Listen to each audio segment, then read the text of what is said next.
between tabs. I think the great thing about your company or organisation is that you've got different people in different areas that can talk about very, very different things that will be of interest. So for you, like for instance, a good example for you guys would be to create a social media hub where you have different authors or different people, once they've been through the training and been shown how to use and what sort of tone of voice, maybe some guidelines as well. But then you give them a right to talk about what they're into in the business. So if you've got a creative director, he talks about what his creative inspiration is, and that's all he talks about on that social media hub. The social media hub is then plugged into Facebook, Twitter, and all the other channels that there's hundreds of.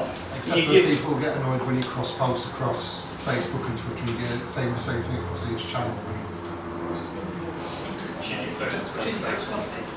Well, it depends. You could say different things on different channels. I mean, you could, for instance, a good point is don't do more than 2 Facebook status updates in a day, because that is annoying, and people will just either unlike you or hide your posts anyway. And if you check out the insights section on Facebook, you'll see that your impressions have gone down massively. So I always say just do 1 a day to keep it informative. So yeah, you're right. You don't want to be doing bang, bang, bang, bang, bang, but you're blog posts and stuff like that from the different people within the business, you can have 1 a day from different people giving a different insight into Northern Ballet, and that would be generally very interesting. Likewise with videos as well, you can do different videos from different perspectives. So interview, not just necessarily a Sue sat down doing a one-on-one interview, you can get them filming behind the scenes and how they create each scene, what's being built, whatever. Honestly, the opportunities for your business are endless. I think obviously because in my previous life, I think as well, let's stop treading on eggshells. You work in an artistic organisation, a cultural organisation with people that are absolutely passionate about what they do, and you couldn't ask for a better social media organisation than that. And I fully appreciate the kind of concerns at the top and the tone of voice and things.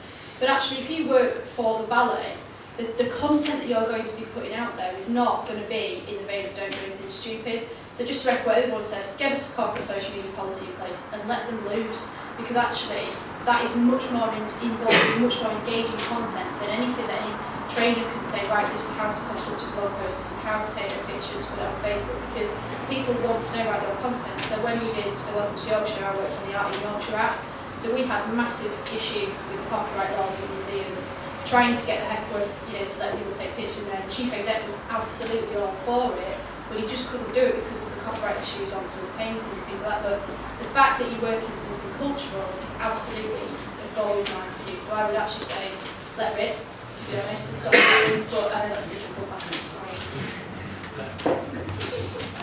Just a quick suggestion. It may have been what Chris and some of the others meant, but I do agree you should just let rip. It's artistic expression and all of that. If you must keep the corporate voice, perhaps engage your audience in actually creating content. Maybe have a first nightclub, give away tickets to somebody who's going to go and then do the review for your blog and then post it on Facebook. So actually motivate and empower your audience to create some of the content. So it's not got to have your rubber stamp on it, but it's nevertheless part of your community. Just a little for instance on that, I remember going for a meeting with Borders before they went bust. It wasn't my fault they went bust. But we were saying, like, from a consumer point of view, one of the strongest things about Borders was the staff recommendations. And we're saying, okay, all your till terminals can flip over and be, access social media straight away. Get your staff putting the book recommendations online, turn your whole company into a social company, and then you've got a very strong offer against all the other e-commerce brands. You're going to take that thing that's unique about your shop and bring it into the kind of digital world. So it can be really, really powerful. I think the flip side of it is, if you are a brand and you're trying to have a consistent tone of voice and you've got 10 people because you've got a lot of stuff going on, some of the things that we do things like the words of work, so that you'll identify a set of words that you should use to describe things and words to avoid. I think with food and drink brands, that can be, you avoid words like processing and you use words like growing and pressing. So that can actually be really helpful, but that's kind of in a training area. But there might be some of that you want to do. But I completely agree with what Crystal said. Your people are your absolutely best asset, and they're going to be what attracts people into you as an organisation. Thank you. Any other questions? Hi, I would like to ask the panel if any of you have worked on social media campaigns, targeting other countries, like China, Facebook, and how do you target countries like those? So the question was, how do we target overseas international countries? Really difficult one, I have to say. So at Welcome to Yorkshire, we did have a completely international department, so targeting all of the main countries to get tourism into Yorkshire. And we had the website translated at a low level and certain things, but social media was just, none of us were native speakers, and the absolute golden thing for me was getting the native speaker in there. So we had a fantastic, is he still there, Sam? Dow. He's a Chinese student, was doing a couple of days a week for Welcome to Yorkshire, and it was absolutely brilliant because he knew that culture. He knew exactly what to say to them, exactly what interested them. So I think it was the table tennis tournament and the snooker in Sheffield. So we were actually trying to drive members of the tourism organisation to the snooker in Sheffield, trying to sell the tickets.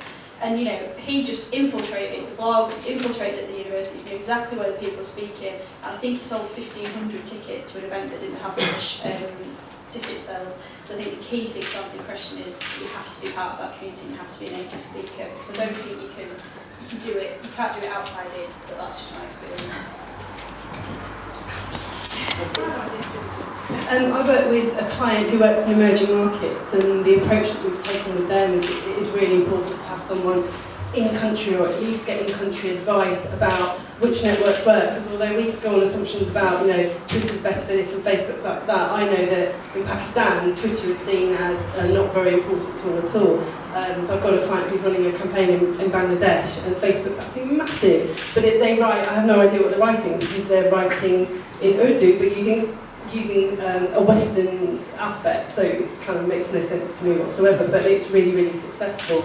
So I think you're right, it's native speaker and native knowledge, but it can be done, and it's about, again, it's just goes back down to where is your audience and what do they want. I think just the fundamentals of marketing, again, it's just a different country just means the market is slightly differently set up. So.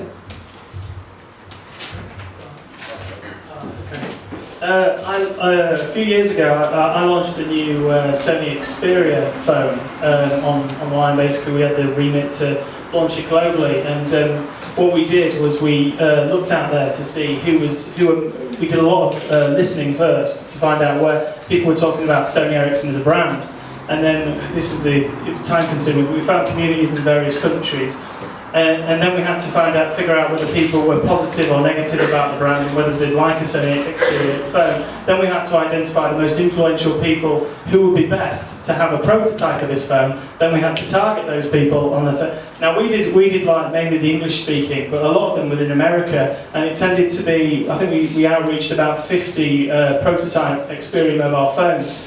And we got to the 50 top English speaking, and then we had specialists in different countries, like social media bloggers in France, social media bloggers and we used them and utilised their skills, but we used the same strategy in every country, but the channels might be different, but the strategy was the same, and the Xperia phone's now gone on to, it's just launched a new one called PlayStation